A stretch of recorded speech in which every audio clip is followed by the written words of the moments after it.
the project has really gone through this evolution from outline to rough draft to filling in those spaces, and now starting to see where this project is headed. When we first saw an update, it was sparse. The bunkerings were holes in the ground. It was hard to relate to how that was going to blend into the whole design and the green complexes. And now we're starting to see the shoulders of the bunkers blend into the horizon line. We're starting to see how the green side bunkers integrate into the green contours.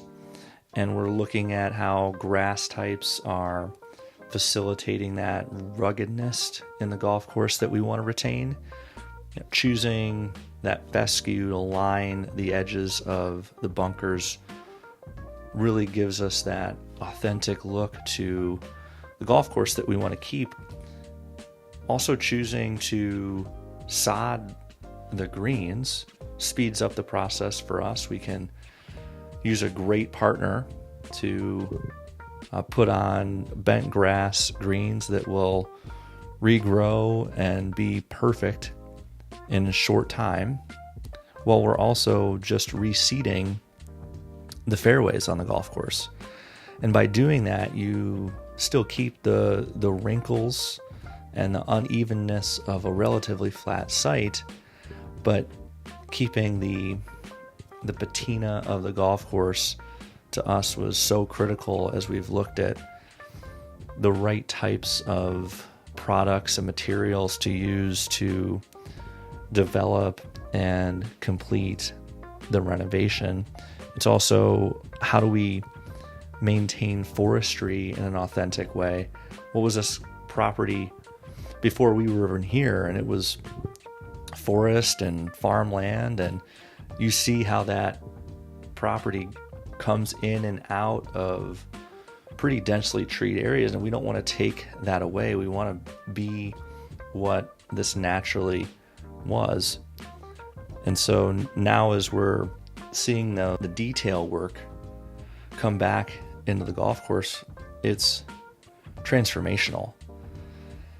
And even though there hasn't been a significant amount of dirt that's been added to the property, it's just those details that have really brought out what this course was before and what it's meant to be.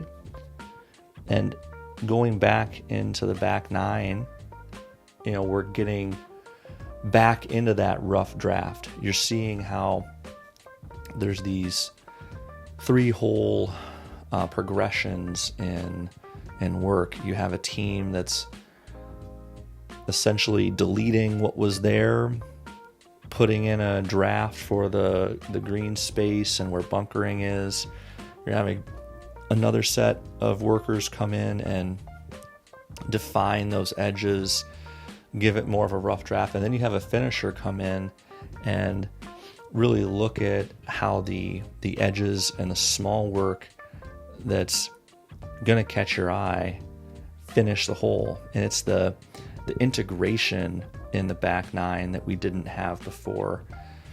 Every hole was sort of its own space, and now the bunkering on 12 and 13 blend in with one another. You can see the connectedness of the holes that wasn't there before. These were their own spaces, and how close in distance 11 and 13 green are today. They were maybe 60 yards apart before this renovation. Now they're maybe 20 yards apart. So it's not reworking the entire golf course. It's taking these details and bringing that to life. A green like 14, where we're removing the penalty of the water hazard, but we're bringing in the ditch short of the green and making long of the green nearly impossible to get up and down from. It's likely the most severe green on the property for a reason. A short par 5 can still be an interesting golf hole if you position the risk in the right areas.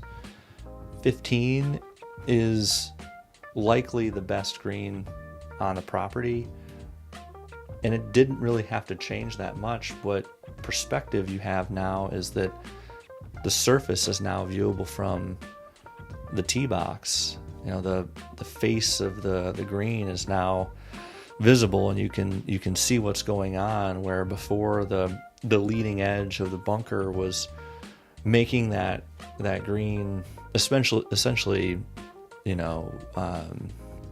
blind for all intents and purposes.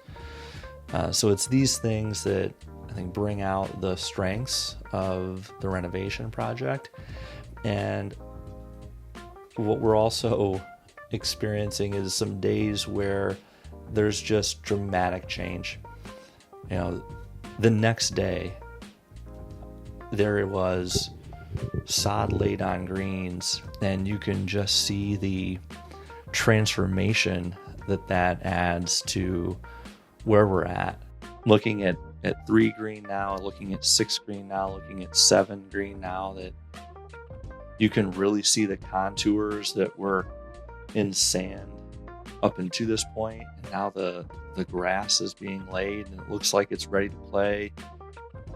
There's just a lot of excitement, and as we see the progression throughout the front 9, and then as we continue through the work of the back 9, you're going to see these details come to life while still retaining that patina and the history that we want the golf course to always maintain.